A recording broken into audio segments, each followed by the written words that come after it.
네, 안녕하세요. 화요일의 남자 이상화 세무사입니다. 자, 오늘 내용은 무엇이냐? 오늘은 사업 자가진단 키트에 대해서 말씀을 드리겠습니다. 올해가 얼마 안 남은 이 시점에서 우리 회사가 잘 운영되었는지, 보완해야 할 점은 없는지 진단해 볼 수 있는 방법에 대해서 알려드리기 위해서 영상을 준비했고, 오늘 세 가지만 말씀드릴 거예요. 그렇기 때문에 끝까지 시청을 해주시면은 세 가지 지표에 대해서 완벽하게 이해하고 갈 수 있도록 말씀을 드리겠습니다. 자, 첫 번째 지표는 이자 보상 비율이라는 부분이 나오게 되겠습니다. 이자 보상 비율, 다른 말로 이자 보상 비율이라고 설명을 하는데요.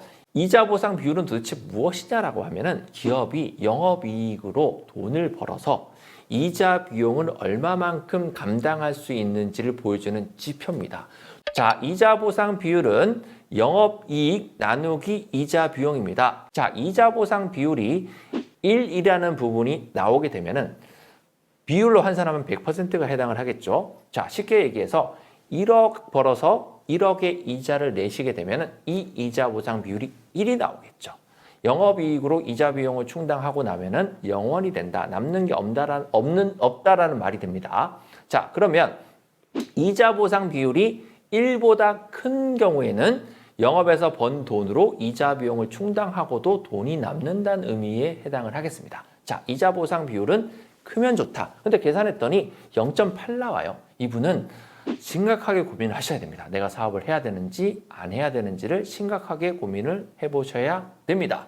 반대로 이자 보상 비율이 1보다 작다는 것은 영업활동으로 번 돈으로 이자를 낼 수 없어서 과거에 벌어놨던 돈을 까먹거나 추가 대출을 또 받아야 되는 상황을 보여주게 됩니다. 통계청 자료에 따르면 2020년도 기준으로 제조업의 이자 보상 비율은 약 541%, 상당히 높다라는 거죠. 건설업이 443%, 도소매가 399%, 서비스업이 220% 정도로 집계가 되었습니다. 이것만 보면 전반적으로 이자 보상 비율이 안정적으로 유지되는 것처럼 보이지만 실상은 그렇지 않다라는 거예요. 저기에 해당하는 제조업과 건설업은 두산건설, 이런 SK, 이런 회사도 포함이 된 채로 나온 거기 때문에 우리 회사는 왜 500%가 되지 않을까라는 생각을 하실 필요는 없다. 이렇게 보시면 되겠습니다. 신문기사를 한번 들고 왔습니다. 11월 14일자 매일일보 기사에 따르면 이자 보상 비율이 100% 미만 한 개 기업의 비중이 40%를 넘어섰다라는 부분입니다. 이런 분들은 나중에 이자 낼 돈이 없어서 이자를 못 내게 되면 어떻게 되죠? 빌려서 내면 된다고요? 그게 아닙니다. 빌릴 돈도 없고 내 돈을 다 넣어서도 안 되게 되면은 은행에서 상환 요구를 받게 됩니다. 그러면 이자는 내가 감내할 수 있었는데 이조차도 감내하기 버거운데 원금을 갚아야 되잖아요. 그렇게 되기 때문에 내가 가지고 있는 회사가 가지고 있는 부동산을 팔아야 되는 상황에 놓이게 됩니다. 그렇기 때문에 이자 보상 비율 상당히 중요한 지표라고 생각을 하시고 반드시 외우자 이렇게 말씀을 드리는 바입니다. 우리 회사의 이자 보상 비율이 어느 정도인지 반드시 체크해보고 적어도 제가 이제 데드라인 주는 거예요. 1.5배 이상이 되어야 비교적 안정적으로 운영되고 있다고 판단해 볼 수 있습니다. 자, 두 번째 지표는 매출 채권 회전율에 해당을 합니다. 매출 채권 회전율이라는 것은 기업의 외상 매출금을 얼마나 빨리 현금으로 회수하고 있는지를 나타내는 지표입니다. 나는 돈을 벌었는데 분명히 세금계산서에 찍혀있는 매출액은 100억이 넘는데 우리 회사 통장에는 1억밖에 없다. 이런 부분에 대해서 어떻게 해야 되는지에 대해서 매출채권 회전율을 한번 알아보자고요. 자, 매출채권 회전율 이 부분 또 외우세요. 매출채권 회전율은 매출액 나누기 평균 매출채권. 이건 어디 있냐면은 재무상태표를 보면은 전기의 매출채권도 나오고요. 단기의 매출채권, 전기는 2020년, 단기는 2021년도의 매출채권을 합친 다음에 나누기 2를 하면은 평균 매출채권이 되겠죠. 자, 매출액 나누기 평균 매출채권을 하게 되면 매출채권 회전율이라는 게 이제 나오게 되는데 1년 단위로 측정하는 것이 일반적이지만은 경우에 따라서는 월 또는 분기로 측정할 수가 있습니다. 근데 월 또는 분기로 측정하려면 결산을 월 또는 분기로 결산을 하셔야 됩니다. 자, 예를 들어서 설명을 한번 드려보겠습니다. 연간 매출액이 10억, 그리고 평균 매출 채권이 1억 원입니다. 이 회사의 경우에는 매출 채권 회전율이 계산해 보시면 10이라는 숫자가 나오게 됩니다. 이 회사는 평균적으로 1억 원씩 10번에 걸쳐서 외상 매출금을 현금으로 회수하고 있다는 의미를 말하고 있습니다. 이 회사의 매출 채권 회수 기간이라는 거 있어요. 회전율이 나는 좀 이해가 안 된다라고 하면 이거를 회수 기간으로 바꿔보면 알 수 있게 되는 부분인데요.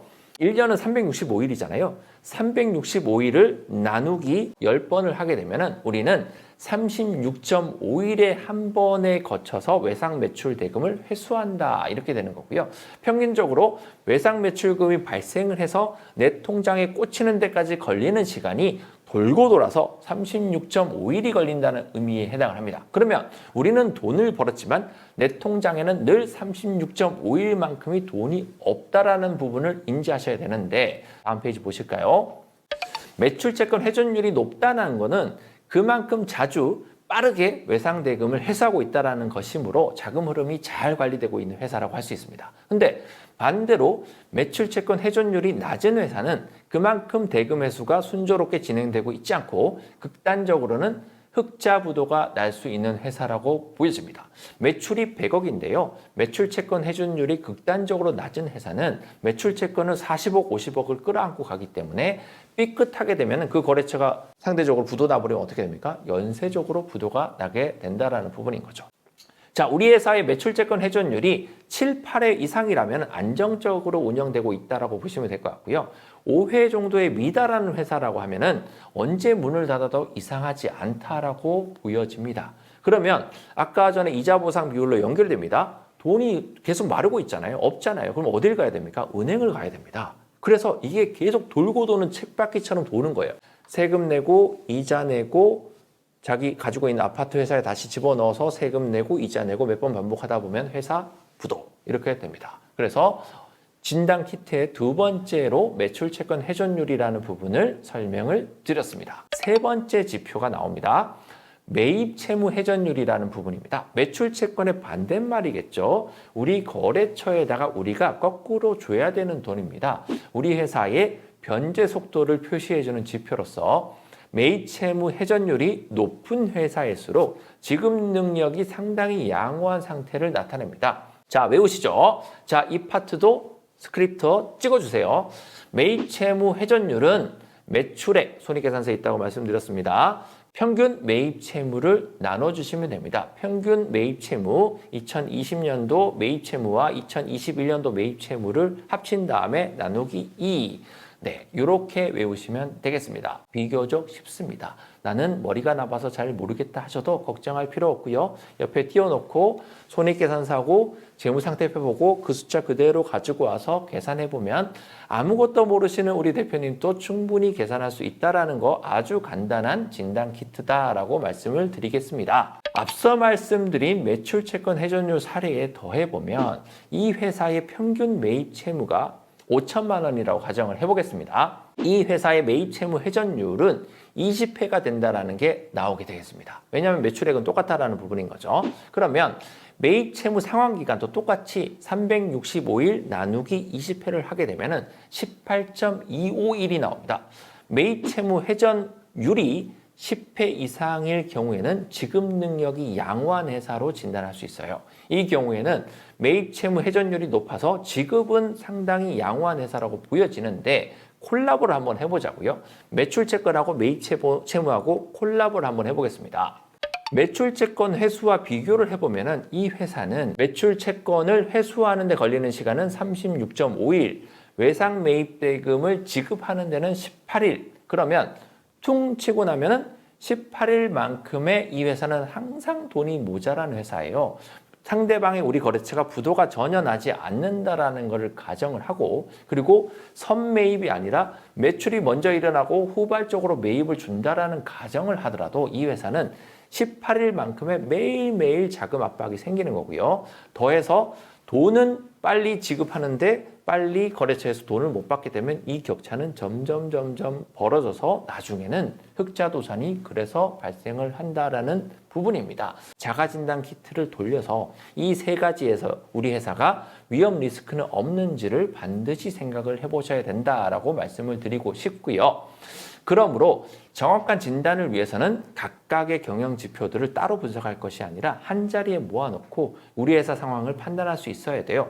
2021년이 마무리되어가는 지금 적어도 이 세 가지 경영 지표를 이용해서 우리 회사를 자가진단도 해보고 22년도에 개선하거나 보완해야 될 사항들을 짚고 넘어가는 시간을 반드시 가져보기를 바라겠습니다. 오늘 준비한 내용은 여기까지 마치도록 하고요. 다음 주에 좀 더 알찬 주제를 가지고 찾아뵙도록 하겠습니다. 저는 이상화 세무사였습니다. 감사합니다.